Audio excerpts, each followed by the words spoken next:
Well, thanks everybody for coming. Some of this stuff might be old hash to some of you, but I hope everybody usually learns something new that you did not know. So anyway, so we're just going to jump right in to understanding your retirement accounts. So first of all, it's just what is a retirement account? There's the definition. It's just a special tax savings plan. That's the main key. It's tax savings plan designed to help individuals build wealth for their post-working years where you're no longer taking a paycheck home and your paycheck is based on what you've saved and Social Security. I know what the answer is. How many people want to go through retirement and just depend on Social Security only? There's never anybody that raises their hand for that. So hopefully everybody has taken what you've needed to do and put money away for a retirement plan, an account. So you can contribute money either directly or through payroll deductions, and you invest and the funds grow. In retirement, you can take money out to cover your expenses. So the benefits of a retirement plan, first of all, they're tax advantage. When traditional retirement plans, you put money in, you get a tax deduction for the year that you put money in. If you do a Roth, goes in pre-tax, but the advantage there is that Roth money grows income tax free as long as you leave it in there for 5 years and you wait till you're 59 and a half to take the money out. And if you accomplish both those things, all the growth in a Roth IRA comes out tax free. One of the other advantages is, especially if you're a younger person and you're putting money away, is the compounding effect. Earnings on earnings or interest on interest. You let your money roll over and keep compounding and building, and it just builds up that much more. Again, I've said this 100 times already. Albert Einstein said that the compounding of earnings or the time value of money is the 8th wonder of the world. And then finally, it just gives you some financial security. It just lets you live the lifestyle that you want to live when you retire. So next we'll just talk about at a high level the types of retirement accounts. So there's really three, at a high level, three types of retirement accounts or plans. We have employer sponsored, we have defined benefit or sometimes pension plans, and then individual plans. That's where our IRAs, Roth IRAs come into play. So those are kind of the three plans at a high level. The first one we're going to talk about is employer-sponsored plans. So these are going to be something that, again, an employer offers to employees, and typically it's at low cost or sometimes even no cost to the employee. So it's a really efficient way for the employee to kind of get some savings and kickstart that. Usually it allows for employees to just automatically put some sort of, a percentage of their salary, a dollar amount per paycheck into that particular plan. So it's a nice way to put on autopilot and make it so it's somewhat set and forget it. You put you lock in, I guess, what you're gonna defer for retirement, and it just automatically comes out of your paycheck. And for most people, I think that's always the biggest barrier to entry, is just getting started. Once you have it locked in, and again, it's not locked in, you can change it anytime, but once you start, more often than not, people don't really take away. But what we do see oftentimes is that if people do not start, or they start a job and they say, oh, I'm going to start that 401k in maybe a year or two, oftentimes that doesn't happen. So more often than not, if we can just get it started and get funds in there, usually that's where you start to see a lot of the nice benefits. Under employer-sponsored plans, we have defined contribution plans. So the most common defined contribution plans that we're all familiar with would be a 401k. So there's defined contribution and defined benefit. Tim will touch on defined benefit later. But defined contribution plans are what the vast majority of employers are going to in today's day and age. Not a lot of people have pensions anymore. They instead have a 401k that they're gonna put the burden on the employee to contribute and to dictate how their retirement funds are going to perform. So these are going to be retirement plans via payroll deductions. So just like I mentioned earlier, you set via payroll how much percentage or dollar amount I want to contribute, whether it be a month or biweekly, however you're paid. Employer, importantly, can add additional matching or funds into those particular plans. So the vast majority of the plans we're going to talk about, there usually is some sort of employer contribution, whether there be a match or sometimes in addition a profit share. So a match and or profit share typically is going to be added on to some of these plans. the key with defined contribution plans is that there are no guarantees. When you put your money in a 401k, for example, there's no guarantees that it's going to perform X percentage a year, right? It is going to be contingent on how your underlying investments perform. So the burden is on the employee to invest the funds, and basically you're at the whims of how your underlying investments perform. Participation is going to be voluntary, so you're not going to be forced to contribute to a 401k or a 403b or something like that. Is going to be all voluntary based. Sometimes there are provisions though that allow or sometimes the employer will put money in regardless of if the employee contributes. But more often than not, in order to get funds from the employer, you kind of have to put funds in yourself.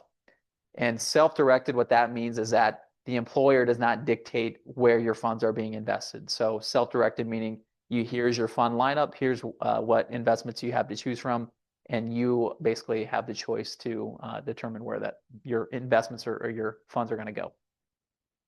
So here are the very common defined contribution plans. Again, 401k, we're all familiar with that. What the vast majority of employers offer, most larger employers, I guess, would be a 401k, a 403b. These are going to be for things like hospitals and schools typically offer a 403b. It's non-governmental agencies, I don't know, nonprofit organizations, there you go, typically with 403bs. 401a and 457, these are going to be for a lot of times local government, city, state, local government officials that will have access to that. I think a good example would be like courthouse employees or trying to think some of our like county employees as well too that would have access to one of those two plans. And then we get to SEP and simple IRAs. Those are going to be two plans that are really intended for small businesses. So I guess that would be the common denominator between those two, but they both do it in much different ways. And we'll get in more detail on SEP and simple IRAs in a little bit. And then there a lot of times, I shouldn't say a lot of times, but sometimes employees will add what's called a profit sharing component. This can be a standalone, or sometimes they can add it in addition to a 401k plan. So what a profit share is it's a way for an employer to give X amount of dollars, or usually X percent of income, back to their employees in the form of a profit share. So it just kind of goes into a 401k plan or that profit share bucket. I've seen as high as 25%, a lot of times more, maybe 5 to 10%, maybe more common. But again, it's whatever your salary is and the employer decides to put that percentage in, that goes into the retirement account.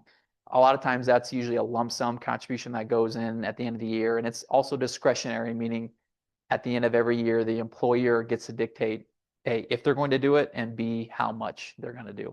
And there's no guarantees year to year, or no contractual, things that they have to do. And for the vast majority of these, maybe aside from profit sharing, you have the ability as the participant to put your funds either pre-tax or traditional, or after tax or Roth. So you get the choice whether your money goes pre-tax or Roth in most circumstances.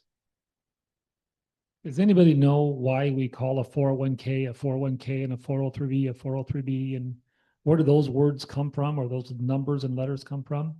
Bill, you know? Yes. Section code. There you go. That's all it is. It's a section of the tax code, 401k. So that means there's a paragraph that's a 401j, right? I have no idea what's in that paragraph, but I do know what's in a paragraph of a 401k. Next question is, why would an employer offer this where they're putting in money for their employees? Well, it's a benefit, but yeah, it's about retention. When you want to keep your good employees, it prevents employee turnover, so that employees aren't always looking for the next best thing down the street. And so an employer doesn't have to retrain all the time or always be interviewing and looking for people. Now, the large employers usually still have to do that. There's just constant turnover there. But even for small employers, even like myself, it's just really, really important to find good people and retain them. So, yeah, good answer, everybody. So going on to the next type of retirement plan is a defined benefit plan. So pay attention to those two terms. Defined contribution plan is what Max just went over, where the employee has to contribute, to be able to participate. We often call that a pay for play. You know, if you don't pay, in other words, if the employee doesn't put anything in, then you're not going to get anything, with a couple of minor exceptions. But here, with a defined benefit plan, it's like a pension, like IPERS. If anybody's collecting IPERS in here, this is a pension plan. It's a defined benefit where the employer generally is solely responsible for putting money in. Now, in the state of Iowa, if you're an IPERS employee, you had to put money in, and so did the employer. And that's why the IPERS, believe it or not, throughout the United States amongst pensions, is probably one of the stronger pension plans out there. Every once in a while, you'll hear in the news that there's pension plans that are underfunded, which means they don't have enough money in the pension to keep paying out for all the employees that they have. Now, when you ask yourself or think about it a little bit, why is that? Well, 30 years ago or 40 years ago, when they started these pensions, what was the average life expectancy? What is it now? A lot of people are outliving these pensions. And then the next thing that happened is they were actuarially, when they would calculate these things, they were maybe assuming a little bit higher interest rate. Well, we went through a long time where interest rates were very, very, very close to zero. And so these pension plans really weren't keeping up with inflation very well. So longevity, you know, poor returns for a while back in the, you know, the first 10 years of this century. We did not have good returns overall. So there's a few things that really caused that have hurt a lot of pensions. Fortunately, in the state of Iowa, if you're IPERS, you're sitting pretty good. Last I knew, it was slightly underfunded. I have not heard any of you IPERS employees out there if we're underfunded now or not. Do you ever get letters about that? Still, almost 7.4 average. I mean, Slight. allocation for. Yeah. Yeah.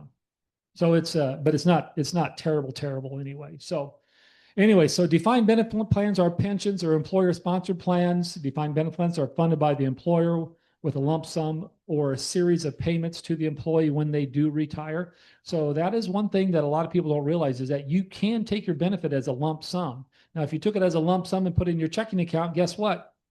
It's taxable. You got to pay tax and all that. But some pensions will allow you to roll that over into an IRA and not pay tax, and then you can control it. Now, why would somebody want to do that? Why would you roll money if you had a big lump sum over to an IRA rather than taking monthly payments? Well, the answer could be because of health.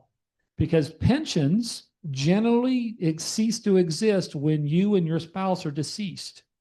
And if you neither of you were very good health and you had all this money in a pension, you might want to roll it over to an IRA, guaranteeing that there's something for the next generation there. So, but that said, most people, especially IPERS people, they do take the payments because they're just such wonderful payments over the long haul. The last point, the employer of a defined benefit plan manages a retirement plan and must pay the benefits owed regardless of the returns of the money in the fund. So there's a lot of times that if an employer had one, they might have to kick in a little bit more money if it is underfunded at some point. So, or change the way it gets invested. And, there can be risk with that as well. I'll just make one quick comment too. Pension plans, I don't think I'm stealing your thunder. Pension plans are contractual. So whenever you get to retirement and you elect your pension payment, it is fixed, it is guaranteed, it is going to be there for the rest of your life. You cannot outlive it. And to Tim's point, you have a spouse. A lot of times you'll put a provision that if I predecease my spouse, he or she will get X percentage of that, or sometimes it's 100%. What was another point I was going to make? Oh, so defined contribution plans. That's the big difference, is that when you get to retirement, your 401k, there's no guarantee how your 401k is going to perform or how much income it can provide you, where your defined benefit plan, your pension, is a guaranteed thing. We know how much it's going to provide every single month or every year for you. Some pensions have an inflation rider on them, but IPERS does not have an inflation rider on there. My dear mother, who is 90 years old, is getting the same dollar amount that she got at 65 when she retired over 25 years. And it's like, 25 years ago, that was a good chunk of money. Now you look at it and say, well, it doesn't go quite as far as it used to. So, Mike, did you have a question? Yeah. So like 503B. 403B. Yep. That's similar to what we talked about as far as rolling that. Correct. Correct. Yes, So 401ks, 403bs, 457s, 401as, step simple. When you look on the yellow page there, the yellow sheet, and go to that middle square at the top, and you see where it says tax deferred qualified, And underneath there, we have all the names again there, IRA, SEP, 401k. Those are interchangeable. You could move money around inside that bucket of money as much as you want via a rollover or a custodial transfer, and it's never taxable. The only time it becomes taxable is when you move the money out of that middle bucket. So yes, you can move it from a 403B to a 401k, from an IRA to a 401k, believe it or not. I've had people do that before, from a SEP to a 401k. There's reasons for why you'd want to do that. But as long as it's there, you can move it around in there. Max, you made your really good point is that it's contractual. Go ahead and go to the next slide. Maybe it'll pop back up. One thing too, like IPERS, you know, just a classic example because we're all familiar with it here in Iowa. Like take the hospital, for example. The hospital is an IPERS employer, but then in addition, the hospital offers a 403B plan. So that's a way for an employee, you know, I'm going to have my IPERS, but I want to have some money invested that's going to help me grow or grow with me in retirement. So that's where somebody, they're contractually doing their IPERS, but then they have the ability to do a 403B as well too. Most employers, hospitals, schools, I don't always see match the 403B funds, and the rationale is because they're putting so much in the IPERS plan, but it's still a good way to get money invested and do it on a payroll deduction basis. That works the same way with the school too. All the schools offer 403E plans too. And you could open up, if you're a teacher, you can come in here and open up a 403B plan. It's administered by the state. But what's beautiful about the 403B plans today is that they now offer a Roth option here at Greene County Community School District. So that's very nice. Papers in this bracket too, because I believe you helped, we had, I got some 403B money that we bought here with the IPERS. Correct. Yeah. If you look there, it is there, pension. I don't mention IPERS there, but I do say pension. And so that is a really interesting point. If somebody says, oh, I really want to retire, and I'm an IPERS employee, but I'm not ready to, but you have IRA money, you could actually roll IRA money into the IPERS pension plan and buy years, and then it'll allow you to retire early and have that paid out as a pension. So Yeah. I have helped do that a couple of times in my career for people. It's not a common thing, but yes, you can do that. So I had not enough. I had frozen my, I think they have left. And from your charity. Mm-hmm. And so then they changed the law. So I had IRA that I was doing and changed the law so I could contribute. All I had to use that IRA into IPERS, and then that qualified that. back a year. So those in Zoom, if you didn't hear that, we're talking about just the ability of putting money back into a pension plan like IPERS and buying years. So yeah, especially if you have, one that's underperforming. So I think we've I don't want to belabor these. You can read through the bullet points. Provide eligible employees with guaranteed income for life. Employers guaranteed a specific retirement benefit about money. Defined benefit plan is off limits until the employee retires. That's a good point. Now, one thing that's interesting about pension plans, a lot of times they'll let you retire at 55 and start collecting that pension. It's kind of nice to be able to do that in your mid 50s rather than waiting to your mid 60s or 70 or something like that. It is important to know that benefits are subject to income tax, federal income tax. Now, in the state of Iowa, of course, we all know now that the state of Iowa no longer charges tax on retirement income, Social Security, IPERS, IRA withdrawals, 401k withdrawals. None of that is subject to income tax when you retire. And that's what we've been talking about. Moving on from defined contribution, defined benefit plans to IRAs or individual retirement accounts. So similarly, it's just going to be a long-term tax advantage savings account. The key with these is that you have to have earned income to contribute to an IRA or a Roth IRA. So earned income being from work from a W-2, if you're self-employed or a 1099, contract employee or contract worker for somebody, that would qualify as earned income, and you would technically be able to contribute to an IRA or a Roth IRA. Money in IRAs cannot be withdrawn before 59.5 without a 10% penalty. So the key for IRAs is that once you hit 59.5, you're always penalty free. to take out money. Now, there are some exceptions for the IRA and the Roth IRA from the penalty. Things that would fall under that would be a first-time home buyer. You can take up to $10,000 for a first-time home buyer, penalty-free. Birth or adoption of a child, I think $5,000. Qualified educational expenses up to $10,000. So there are there's options. Disability is another big one too. In fact, disability wipes out penalty forever if you're fully disabled. So there are ways to get money out of an IRA, Roth IRA, penalty-free before 59.5. But for most people, or most dollar amounts people are taking out, there is always a 10% penalty. So we always kind of say, if you're somebody who's strapped for cash, you're needing funds for XYZ reason, the IRAs or any retirement plan for that matter is always kind of the most expensive place to get that money, because not only the tax you have to pay, but then the additional penalty or another additional tax that you've got there as well. For traditional IRAs, there is an annual income limitation for deductibility. So why does somebody contribute to a traditional IRA? They do so because when they put money in, they get a tax deduction. So take for 2025, for example, the limit was $8,000. So somebody puts in $8,000 and they get an $8,000 tax deduction on their income tax return. So I should say, yeah, if you're over 50, it was 7,000 under 50.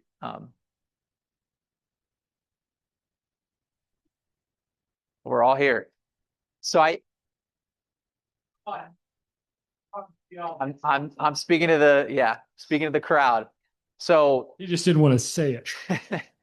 and I put on the numbers for 2026, if your modified adjusted gross income is over, as a single filer, over $81,000, you make too much money to get a tax deduction for your IRA. So again, if you make, say, $100,000, you're a single filer. If you put money into traditional IRA, you're not getting a tax deduction. So therefore, it kind of wipes out a portion, kind of a big portion of doing so to get the deduction. In that case, probably make more sense to put in a Roth, right? Well, specify the active participant. Yeah, and see, the other thing too is that these numbers are for somebody who's an active participant in a plan, employer-sponsored plan. So that would be somebody, if you're working, you have a 401k, a 403b. That means even if you're not contributing, you're still actively participating or have the ability to. And then that's where these income limitations apply.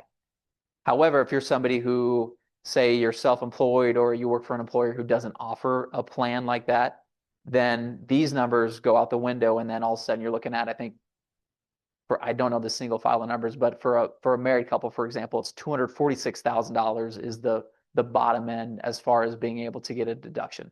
So if it depends on your employer and your access to a plan to contribute to, but most people generally have access to some sort of plan. So these are kind of the income limitations that apply. For a married couple, the income limitations is if you make greater than $136,000, you not get a tax deduction for putting money in a traditional IRA. But again, I use a farmer, for example, or a self-employed farmer, if you don't have a 401k through your business, you can contribute to traditional IRA, get a deduction as long as your income doesn't exceed the $246,000 number in that example. So, yeah, open up through banks, investment companies, brokered, somebody like to myself, or just through a custodian, how you get an IRA going, obviously. So yeah, the big thing obviously is the tax deductibility. That's always kind of the attraction, or one of the attractions for an IRA, why you put your money in there. So it's made with pre-tax dollars. You make $50,000, you put in $8,000 in your IRA. Now all of a sudden you're being taxed for $42,000. You get a nice deduction there. The money, of course, grows tax deferred, and the tax is deferred to a later date. And that later date is when you are hopefully in retirement and taking the money out of the account. And at that point, any dollar you take out of the account is going to be taxed at your ordinary income tax rates at whatever rate you're currently at. Traditional IRAs are subject to required minimum distributions. So you're probably all familiar with that term, I would think, by now. So RMDs, this is when the IRS forces you to take money out of your IRA or 401k or really any one of those buckets in the middle there. So required minimum distribution for most people, that is going to be 75. And you're born 1960 or later. I guess we'll hit these dates later as well too. But if you're born 1960 before, 73 is your RMD age. 1960 or later, 75 is the new RMD age. So this is something to be aware of. These numbers have changed over the years. 2019 and before, it used to be 70.5, and then we had the Secure Act 1.0, and it changed it to 72, and then all of a sudden we had Secure Act 2.0. Now we've got 73 and 75. So really, there's 4 different ages that we have to be aware of depending on when you're born. But it's just the rules are always changing. That's why we have a job, because we have to kind of keep up on these things, but it can get somewhat overwhelming. So on the opposite side, we have traditional IRAs and we have our Roth IRAs. So Roth IRAs are accounts that you can contribute to and you do not get a tax deduction. So it's money that's going in that is not tax deductible. So you're using after-tax dollars. It'd be like moving money from, say, a checking account into your Roth IRA. That is a contribution, but you don't get a deduction for that. The beauty with the Roth IRA, though, is that the money grows technically tax deferred, but then when you take it out in retirement, so you have to be 2 things. You have to be 59 and a half, and you have to have the Roth IRA for 5 years. If you hit those 2 things, any dollar in the Roth is going to be completely tax-free. So that's the huge attraction to a Roth IRA. It's having a bucket of money in retirement that, I don't care what my income looks like, any dollar in that bucket or that Roth is going to be completely tax-free, assuming I hit those 2 requirements. So no taxes on investments gains. It's our favorite 2 words, in financial planning, no tax, right? So it's a great account. It provides a lot of flexibility, especially in retirement planning for people. Another nice thing about Roths is that there are no RMDs. So the government, the IRS, could care less about you taking money out of your Roth IRA because you already paid tax on it, right? It's already money it's after-tax dollars going in there. Where your IRA, the 401k, et cetera, those are dollars that have not been taxed yet. That's why, of course, they put on the RMD requirements. They want you to take money out of those accounts eventually. There are income limitations as well on a Roth IRA. So they're much higher than the deductibility. Traditional IRA limits for 2026, those numbers have gone up. So for a single filer, modified adjusted gross income, and this is on a range from 153,000 to 168,000. So if you're a single person, single filer, and are making less than 153,000, you can put your full contribution in a Roth IRA. If you're somewhere between 153 and 168, that's where you hit this phase out, where you can put in a portion of it depending on where you are in that. But once you make over 168,000, you cannot directly put money in a Roth IRA. For a married couple, that number goes up to 242,000 to 252,000. So as soon as you're making over $252,000 of a modified adjusted gross income, you cannot put money directly in a Roth IRA. There are strategies, something called a backdoor Roth IRA that we'll look to implement for folks who are over that income threshold. And it's kind of a 2-step process, and there's some goofy rules involved there too. But for most people, those are the income limitations that we have to stick by. And it happens often where, I shouldn't say often, but it does happen, and it can happen where somebody puts money in a Roth IRA and then they go to do their taxes and they're like, oh crap, we had a really good year. The business did really well, whatever. We have the ability to back out Roth funds. And we do that, I would say maybe 3 or 4 times, a handful of times come tax time that happens with. A lot of times business owners are just farmers, whoever, who are maybe made more, did better than what they were initially expecting. So not that big of a deal. I think this is a good time for a quiz. Go ahead, though.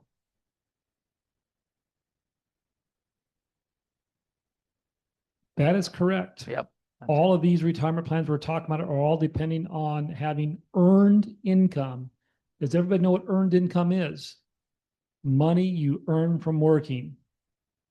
Not Correct. investments, not interest. How about cash rent from your farm? Nope, that's passive income. How about Social Security? Nope. Well, hey, wait a minute. I earned it, didn't I, when I was working? Nope. But when you retire Social Security, that's passive income. How about IPERS? Passive income. So think if you got this income from working, it's earned income, you can contribute to an IRA or a Roth IRA. And the newer rules, even if you're 80 years old and you have earned income, you can still put that money into a Roth IRA. So that's a very good point. We'll probably hit on that again later about having earned income. But the question I want to ask you is, how long is your Roth tax-free? Well, what's mean you forever? I mean, There you go. till you die and for 10 years later. That is a really important thing to know about the Roth IRA. It is tax free. I guess it is forever, but it's not forever where you can't after you die, it can't go on for 50 years. Your heirs have to withdraw the money within 10 years of your date of death, but they don't even have to pay tax. They can wait till December 31st of the 10th year after you as the account owner are deceased, and they still get it tax free. You know, Mhm. when you use a rule of 72, and you think about how often your money doubles, I mean, think about that. You can die and leave your money in the Roth and the kids leave it alone. Maybe it doubles or maybe it goes up 1.5 times by the time they take the money out, and it's still tax free. Man, I love the Roth. So that 10 years that you can take it out and. Has to be. Yep. Just go back and reinvest it. From there, we'd probably always tell people, if the only way to fund your own Roth was to take money out of your parents' Roth, then do that and get it into your own Roth. But then after that, you put it over to the taxable account. But still, when I look at the yellow sheet and I think about these 3 boxes, my favorite one for growth is the Roth, the one on the right. My second favorite one is the one on the left, believe it or not, because it's taxable non-qualified. Why do I like that one? Because if I buy stocks, those either get taxed at 0 or 15%, 20% if I'm really wealthy. But that middle bucket, well, it is forever taxable. It's a tax time bomb. Ed Slott, if you've ever heard of Ed Slott, he's one of the big gurus when it talks about this. He says it's a tax time bomb is what it is. So. Sorry for that little tangent. Yeah. And Tim will talk about it a little bit later too, but so that's what happens with a Roth IRA after death. With a traditional IRA or any really money, 401k, 403b, traditional IRA, when you pass away, of course, if it goes to your spouse, they kind of just take it over like your own. But when you're both gone and say your kids inherit it, they have 10 years from your date of death to empty that account out. So it really consolidates, especially if you think of those people with really big IRAs or money in that tax deferred bucket. It kind of consolidates how quickly they have to take out funds. And of course, it's taxable at their tax rates. So you think about when people inherit money from parents, usually they're in their maybe 50s, 60s, they're at the height of their earnings career too. And then all of a sudden you add on additional funds from an IRA can really increase the tax owed on those. So the final 2 kind of IRAs we're talking about, I mentioned it earlier, but these would be a SEP IRA, simplified employee pension, and a simple IRA, savings incentive match plan for employees. So the common denominator for these 2 plans is that they're really earmarked or they're intended for small businesses. We say small businesses, really people 100 employees or less, but they kind of differ pretty vastly. So for a SEP IRA, this is an account that an employer establishes on behalf of employee. So the way a SEP IRA works is that the employee does not contribute anything to a SEP. It is literally strictly employer contributions. So an employer would say, I want to put in, you can do up to 25% of earned income. You're capped at 72,000 or 25% of earned income, whichever is lower. So what an employer could say is, I want to put in 20% of income for every one of my employees. So if there's 3 employees, every single person will get 20% of their income will go into their own SEP IRA. And it, of course, depends on if one person making 100,000 versus 50,000 versus 40. It's just 20% of their each respective incomes. But the key is that the employer has to, whatever they decide to do for themselves, it has to go into every single employee. So very commonly, we'll see SEP IRAs for a lot of times owner-employee businesses, meaning say a farmer who doesn't have any employees, right? That all of their income is associated to them. So they could say, okay, I'm going to put in 25% of my earned income. Say it's $100,000. I'm going to put in 25,000 in my SEP IRA and get a nice tax deduction for that. And then you get, funds in a retirement account that's going to benefit them as well too. So it's a way for the business to help benefit the employee at that point, even though it is the owner. But you will see people, we have plenty of clients that are business owners that have over the years contributed to SEPs for employees as well too. The key though is that you know, a farmer, again, a good example that a lot of farmers will have contract labor, right? That does not qualify for a SEP IRA. It has to be a W-2 employee. Well, the contract labor, talk about that. If you get a Well, contract labor, you're Yeah. 1099. So Then technically, if you're a contract labor, it's self-employment income, and then you can kind of turn around and do the exact same thing. You can contribute to a SEP IRA for yourself as well too. That just gives you other options there down the line. But they are treated just kind of like traditional IRAs as far as tax purposes go. You know, everything we just talked about for IRAs is going to be the exact same treatment. Now, this is new, but SEP IRAs actually do allow you to do Roth, put your money on the Roth side now. It has always been, it has to go in the pre-tax side, but here starting in 2026, they do allow you to put SEP contributions into the Roth bucket, which could really be a lot of money when you think about being able to put up to $72,000 potentially. Now you have to have a lot of earned income to be able to do that, but it is a nice way. Another good thing for employees who have SEPs is that contributions are 100% immediately vested, meaning every dollar that goes in your SEP IRA is 100% yours right away. There's no vesting schedule that's associated there.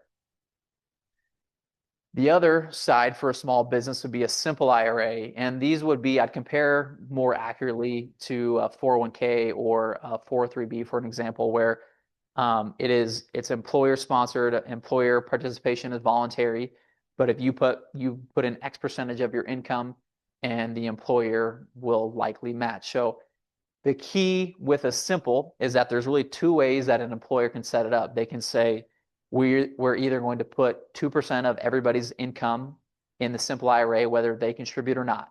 So we call that non-discretionary, meaning they have to put in 2% for every employee, again, whether they contribute or not.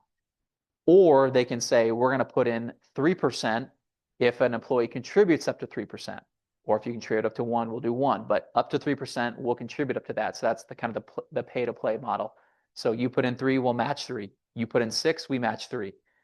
So that's the other way. So an employer has those two options for a simple IRA.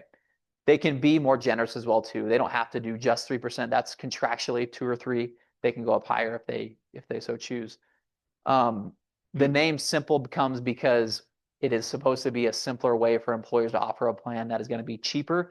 401ks are fairly expensive, believe it or not. It's something that maybe people don't realize, but there's testing costs. There's costs to, if you have an advisor, there's cost to pay the custodian of the assets. There's other costs.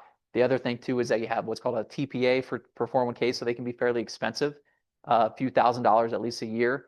Simple plans are usually maybe a few $100s a year at most for most plans. So very inexpensive, no testing required. So it's just a nice thing that an employer, if you're trying to keep it simple, the simple IRAs have lower contribution limits, which for some people may be a deterrent versus like a 401k, but still for 2020, I don't know, I got the numbers here.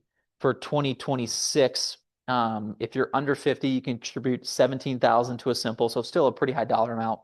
Over 50, 21,000, so you get a little bit of a catch up, and then 60 to 63, you get a little bit of an enhanced catch up, so 22,250. But so still fairly high income limits for people who are wanting to defer quite a bit of money to a plan. The key though is that you do have to have, you can only contribute up to your W-2 income. So that's something that we have to be aware of too. Small business owners will say, well, I made X, but I paid myself X amount of dollars in W-2 wages, right? But the rest were, say, like a distribution, if you're an S Corp, has to be your W-2 wages, what we base that off of. So anything you'd add there, simples? all good.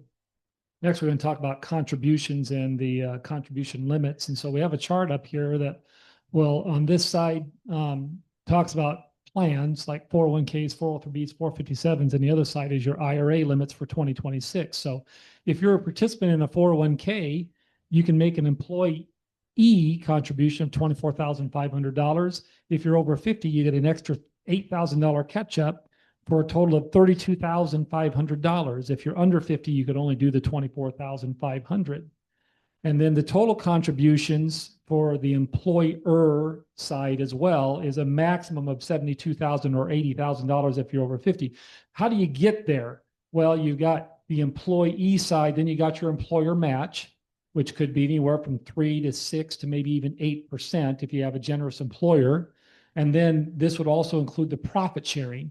And by the way, if you have 2 jobs and you have 401ks at both jobs, you are still limited as an individual to only do 80,000, if you're over 50, $80,000 a year in all 401k plans that you're eligible to participate in, $72,000 a year. Now, it's kind of maybe hard to fathom. People go, well, who does that? Well, if you're an employee and maybe you are a doctor or something and you're making $300,000 or $400,000 or $500,000 a year, and maybe you want to defer that much, you certainly can. Can you imagine being able to go to a Roth IRA and drop $32,500 into your Roth IRA every year? And is that one word for that? That's sweet. So go over to the other side here. Now you got your IRAs, and this year in 2026, if you're under 50, you can do $7,500. And if you're over 50, you get an extra $1,100 catch up for a total of $8,600. Now, one thing it's important to point out when you look at IRAs versus Roth IRAs, over here, you're limited to that $7,500 into an IRA or a Roth. You can't put $7,500 into a Roth and you can't put $7,500 in an IRA. It's one or the other, or you have to split that $7,500 up between the 2 accounts. However, if you're eligible, you can come over here to a 401k, drop $32,500 into a 401k, and then you're still, if you're eligible to put it in there, you can still put money into an IRA or a Roth IRA. Remember the income eligibility rules Max went over a little bit ago.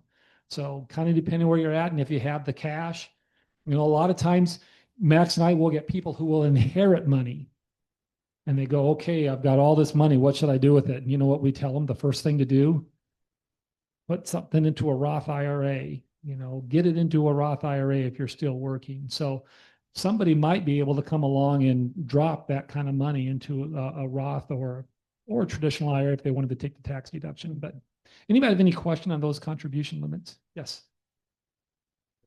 Let's say I went out, got a part-time job working for a farmer, and I make $7,500 that year. Could I put the entire $7,500 in? Yes. Yep.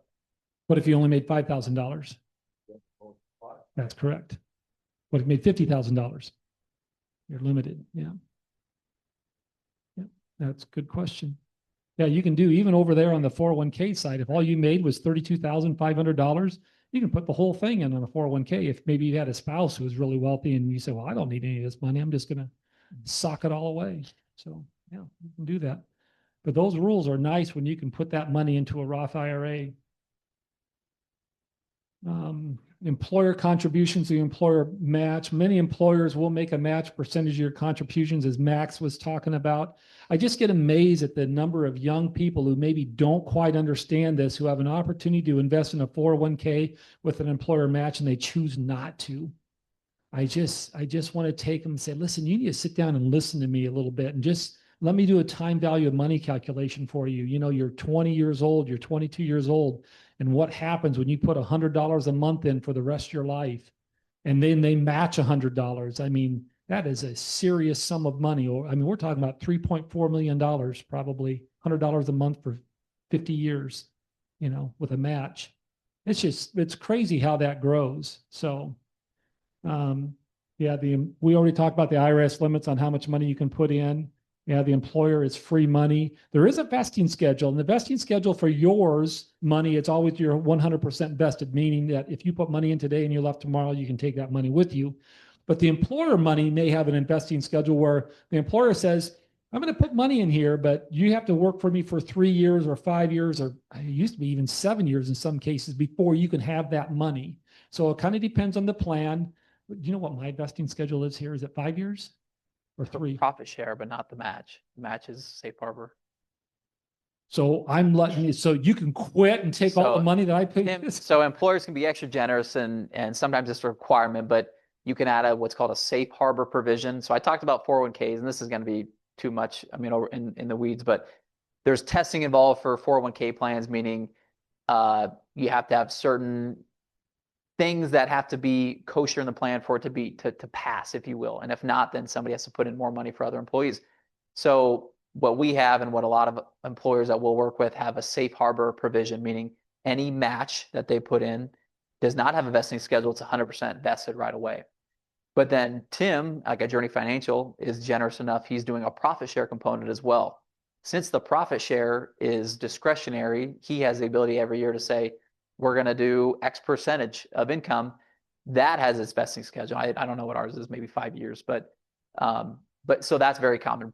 Most employers will put a vesting schedule, at least on profit share. Matches, sometimes you'll see maybe 100% vested right away, but profit share always has a little bit of a vesting.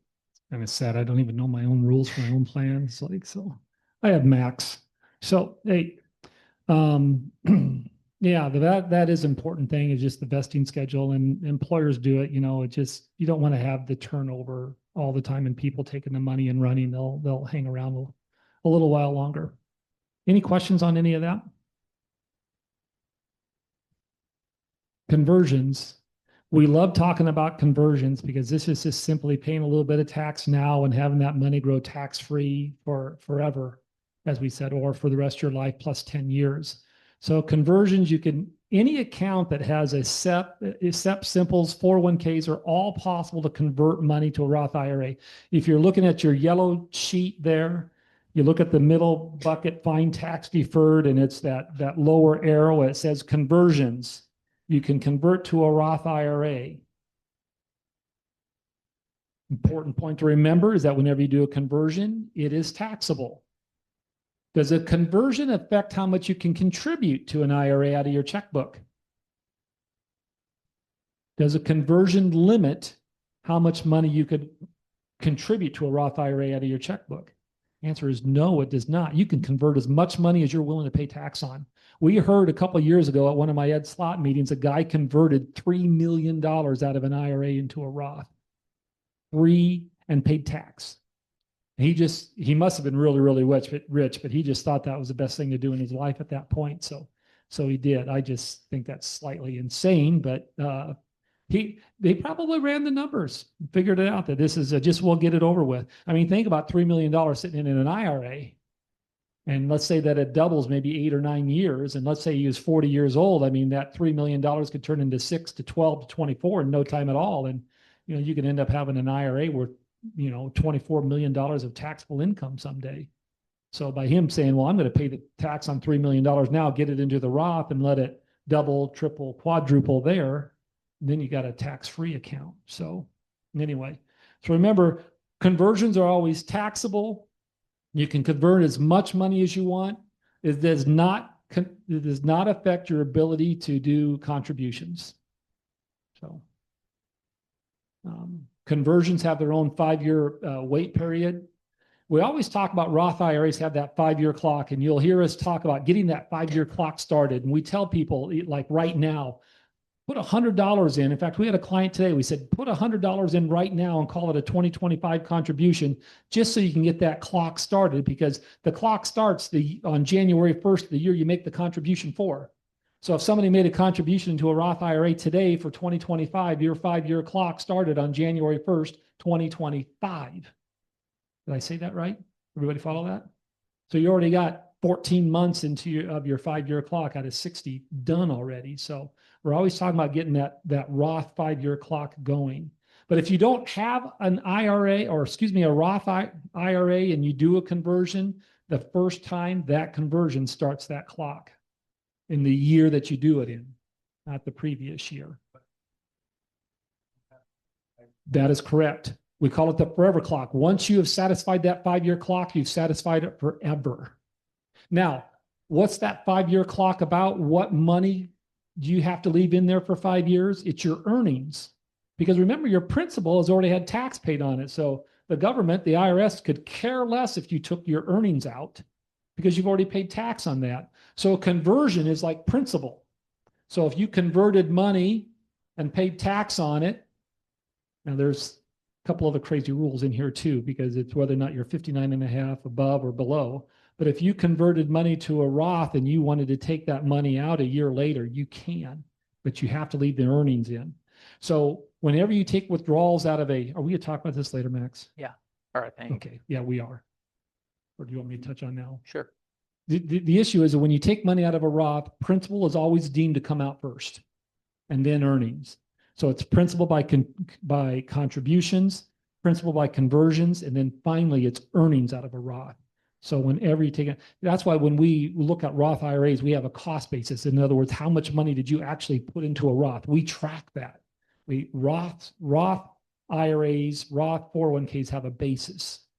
And we want to pay attention to that because we want to know how much principal you put in, because that always comes out first. Anybody have any questions on this? We love conversions. This is why we're always asking for people's tax returns. We want to look at your tax return, and we are always trying to calculate, do we have room to do a conversion at a low tax bracket? Because we always want to pay tax at the lowest possible rate. 0% is a rate. 10% is a rate. And if you can convert it, something like a 0, 10, or even a 12%, maybe that's a good thing. Maybe you should consider paying a little bit of tax to get that money out of that tax time bomb into something that is never taxable. Just a thought. So moving on to withdrawals, how do we get money out of any one of these plans, and what are kind of the ramifications of that? So first, talking about penalties related to retirement plans, we've already hit on it, but the early withdrawal penalty. So for most folks, if you're 59 and a half and you take money out of a retirement plan, there's a 10% penalty. And again, there's some exceptions. We didn't really touch on it, but qualified plans. So take a 401k, for example, be a qualified plan. If you are somebody who, say, works for a company, retires at 55, 401ks have a pretty nice provision that if you retire from a plan or from a company at 55 to 59 and a half, you can actually access those funds penalty free. You still have to pay tax on the income, but you can access funds penalty free, assuming you don't go work for another employer and you leave funds at the 401k. So it gives you a little bit of ability. But for most other plans, and for the vast majority of people who have these qualified plans, 59 and a half is that key age to get past.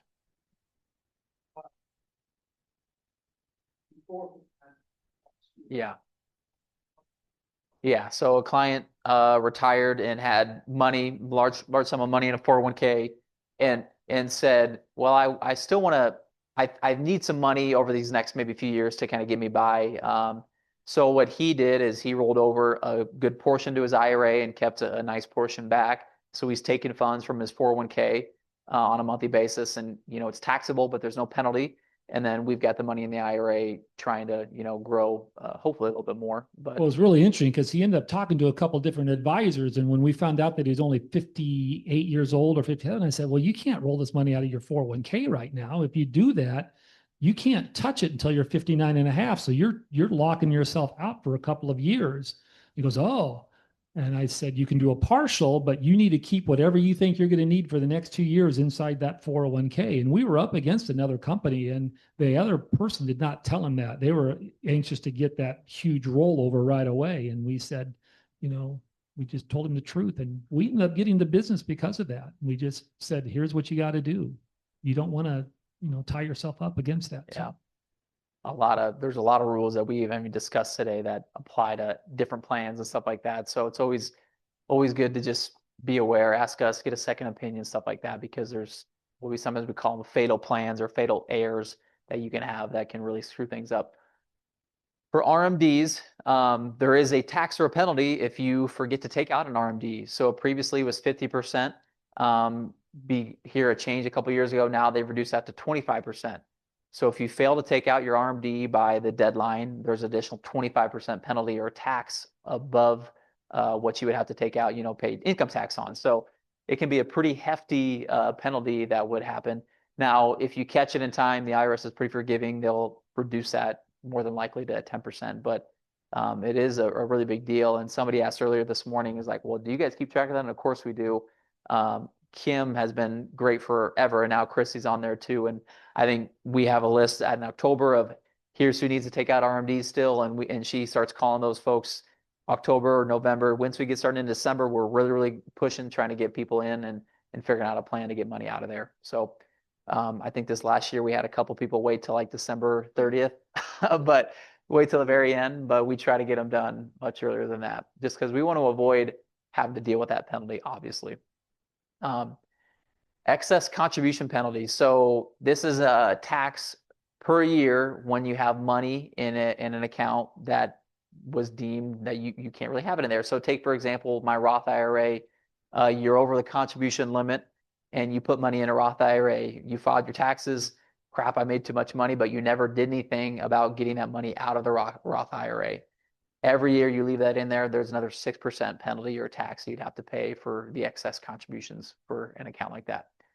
Of course, the big one, we all know it now, income tax. Any withdrawal from traditional pre-tax accounts are taxed at ordinary income. You tax your ordinary income tax rates. So just something that we always have to be aware of. And not only just, I'm taking out X amount of dollars, it's going to cost me this much tax. It's always the domino effect is, what is taking $10,000 out? How does that affect the rest of my tax return? Because there is a lot of dominoes that can happen, of course, when you start adding in other sources of income. So RMDs, required minimum distributions. So here are the ages now. People born 1951 are going to start at 72. I was just going to mention before 2019 and before, the RMD age was always 70 and a half. And then we had the passing of the Secure Act 1.0, and it changed the rules for people who were already in RMD age. They had to continue on, but then it moved it to 72. Then we had the Secure Act 2.0 passing in 2022, and now we have 73 from 52 to 59. And for folks born 1960 or later, the RMD age now is pushed back to age 75. So there's really, folks are taking RMDs at 70. Well, we're at 70 and a half, 72, and then now 73, and then 75. So there's a number of different RMD ages. But for most people now, just 75 is always kind of the blanket for most people who are 1960 or later. I'm going to give you a freebie here. This has to do with IRAs and SEP IRAs. What happens if you're 73 years old and you have a 401k and you're still working? I'm leading you here. You don't have to take an RMD out. Yeah. It's called the still working exception, unless you're a 5% owner of the business. So in a case like me, Journey Financial, if I'm still working at 73, I have to take an RMD out if I'm still part owner of the business at that time. So, well, now if you're, self-employed, I'm an owner of the business. So yes, if I have a 401k, I have to take an RMD out. Now in a SEP, there's no still working exception in a SEP. If you have a SEP and you turn to that required minimum distribution age, you have to take money out. This is for plans, 401k, 403b, 401a. This is But if you were still working and are contributing to a 401k but have an IRA outside of that, you would have to take an RMD from the IRA. Yeah. How can you go ahead?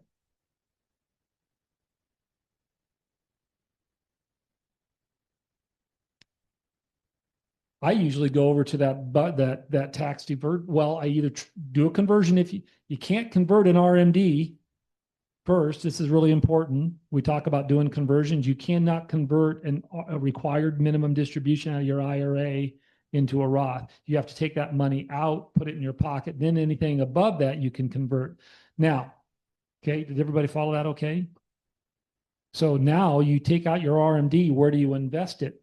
Well, we come over here to the taxable non-qualified bucket, and that's where we like to invest it. And then there, Max and I are always looking for tax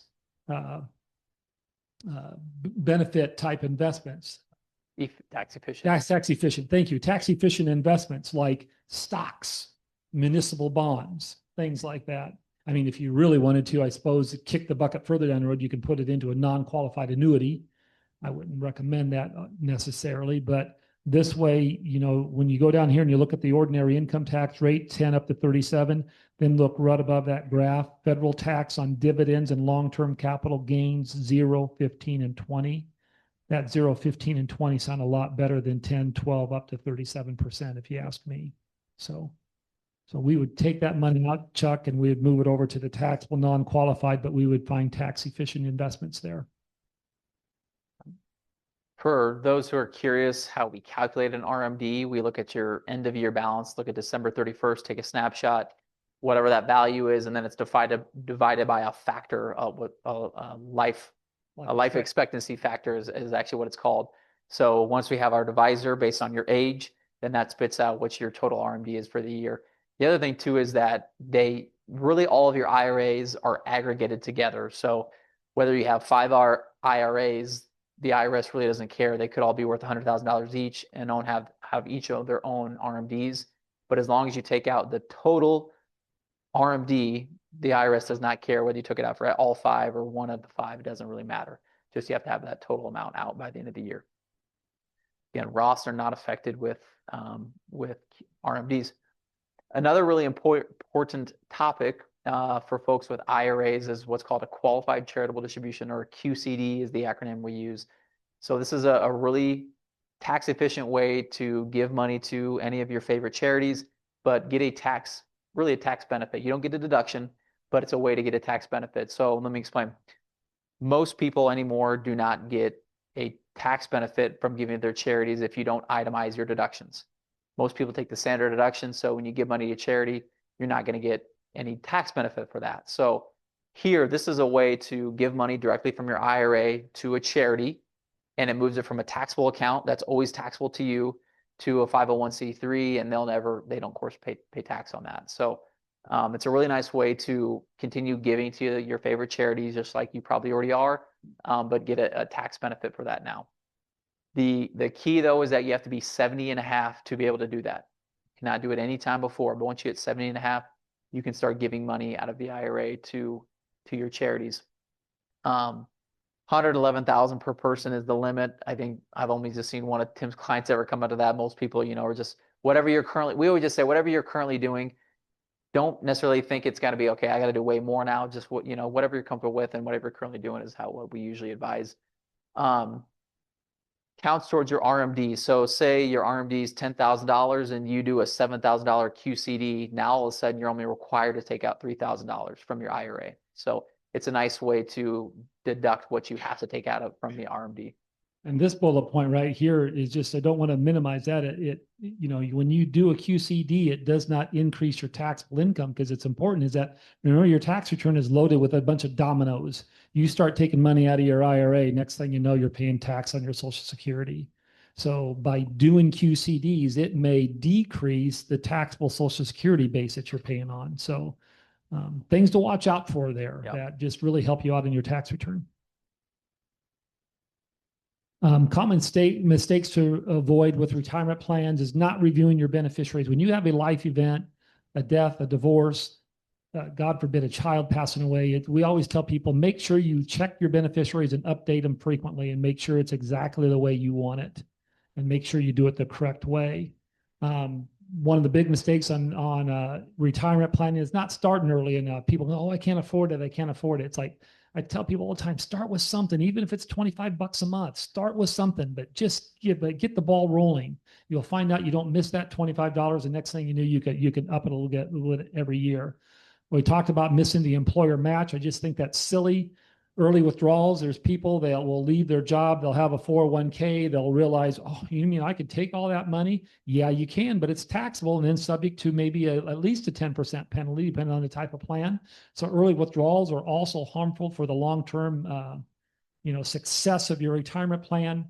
Failing to roll over 401ks, you don't want to leave them behind too long. You can roll them one 401k into a new employer 401k, or you can roll it to an IRA, but don't leave them behind and don't forget about them, because there's people that forget that they have investments and then, they get lost and then they get cheated to the state. And that's where you go to the great Iowa treasure hunt and find out if you have any money sitting there. And then not considering tax planning for your withdrawal strategy. It's really, really important. The very bottom of our yellow pad there, we have the ages from 62 up to 75. And in those years that maybe you're retired, let's say you retired at 62, or you retired at 65, or you retired at 67, and you have several years before you have to take money out of your IRA, don't just assume that, well, since I don't have to take money out of my retirement plan, I'm just going to leave it alone. Those are really, really good tax planning years. And we always tell people is that you don't have to, but maybe you should, because you should always want to pay tax at, yes, the lowest possible rate. Thank you. Now, you should have said that in unison, because you've all heard me say that enough over the last couple seminars. So anyway, unless you like, oh, I forgot, maybe you like paying tax.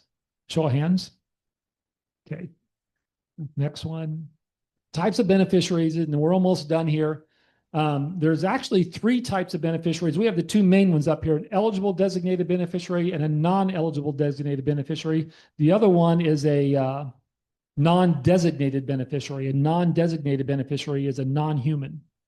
not a dog, but like a trust or an estate or something like that. And those have a whole separate set of rules. We tell people over and over again, do not name an estate or a trust as a beneficiary of your retirement plan. It will blow it up. So let's just say right now, we're not going to do it. Don't come to me and tell me that you want to do that. You're going to have a very good reason why you want to do that. And there is. Maybe you have a child who's a spendthrift and you want to put it into the trust so they don't get out all this money all at one shot. So but there's a right way to do it. Okay. So you got to make sure that your trust to protect your spendthrift child from spending all that money in the first year is set up the right way. So anyway, eligible designated beneficiaries, these are generally your spouses, minor children, but these people, what we allow them to do is allow them to stretch distributions out over their lifetime. It's called the stretch IRA. So they exempt people from the 10-year rule. The people on this side, the non-eligible designated beneficiaries, they have to take that money out within 10 years of the date of death. And let me say that a different way, by December 31st, 10 years after. So if somebody passes away in February of 2026, their beneficiaries, if it's a child, if it's a non-eligible designated beneficiary, they have to have that money out by December 31st of 2036. They're always subject to the 10-year rule. Now, when we get over here to the eligible designated beneficiary, the classic example would be a spouse or somebody who's not more than 10 years younger than the deceased. So if you're within 10 years, like let's say he's not, but let's say I put my brothers and my sisters as the beneficiaries of my IRA and I die first and they get to split that up, they can still do the stretch because they're all within 10 years of, all of us are within 10 years of one another. So, but minor children. So let's say, again, God forbid somebody passes away and they have a 5-year-old who inherits the IRA from their parents. That child does not have to abide by the 10-year rule. They can take required minimum distributions or even delay taking distributions until they become majority age. And then once they become majority age, then they have to have that IRA emptied out within 10 years. Let that sink in for a minute. Yeah, that's what I say right there. Once the eligible designated beneficiary no longer qualifies as an eligible designated beneficiary or dies, the 10-year rule is applied to them or for their beneficiaries. So any questions about the types of beneficiaries they are? It really gets complicated. All this changed again with the Secure Acts and that were passed, and they established these eligible and non-eligible designated beneficiaries. There's the stretch rule, the ability to stretch it over your lifetime. I think the next slide, we have the uniform lifetime table. So if you're taking money out, this is the table that we use. We look at your age. Max went over that formula before. You take your December 31st balance, you find your age. So an age, since I could reach it here, age 85, there's 16 years of life expectancy. So you take your balance, divide it by 16 years, which equals to about 6.25%. And that's how much money you have to take out of your retirement plan that year. If you're a beneficiary, it changes a little bit. So we say the beneficiaries, a newborn baby could inherit an IRA, but those are the formulas that we use to determine what's the minimum you have to take out. Remember, it's just the minimum. You can always take out more, but this is the minimum that you have to take out. Can anybody tell me why there's a RMD? Why is there a required minimum? So the government gets their tax money. It's all because they want you to pay income tax. What happens to my account after I pass? Usually we go into, if you're a non-eligible designated beneficiary, then you go into an inherited IRA. If you're a spouse, you can do an inherited IRA, especially if you're a much younger spouse. Let's say you're married an older man or an older woman and they predecease you and you're much younger, then there might be a reason why you want to do an inherited IRA versus rolling it over to your own. But most spouses will do a spousal rollover. But remember, so in this example I just gave you, let's say that you're a 50-year-old widow and you roll your spouse's retirement plan over into your own IRA. What did you just do? You just tied it up till 59 and a half. If you took any money out before that, you would have to pay tax plus the 10% penalty. But if you do an inherited IRA with your spouse and you're age 50, then you can take money out of that inherited IRA and not pay the 10% penalty. Still got to pay tax, but not pay the 10% penalty. Follow me on that? So there's some things that you have to know so you don't, as Max said a little while, make a fatal error and do something that you can't correct. So lump sum, that's always something that you do, but you got to remember it's always taxable. And then payouts, you just continue. You can do annuity payments if you want to, or just continue to take RMDs over your lifetime. Action steps, the first thing, and help us remember this too, is always review your beneficiaries and always review your current income tax rates and where you're at, when you're making contributions and even when you're doing RMDs. So I know we kind of rifled through those pretty fast. Anybody have any questions on anything at all? Did anybody learn anything new today? Yes. Well, folks, thank you very much. We appreciate you coming. One of these days, we are really going to pack this out. It gets better every month. So now next month, we are going to talk about understanding your 1040 tax return. It's probably one I've been wanting to do for a long time because I want people to understand what their 1040 tax return is. In April, we're going to do one on Social Security. We're actually going to have a former Social Security administrator present at that one. And then May, we're doing cybersecurity. So anyway, we will make sure that you find all of that out. I'm missing anything, Lily? Okay. Thanks, everyone. Appreciate it.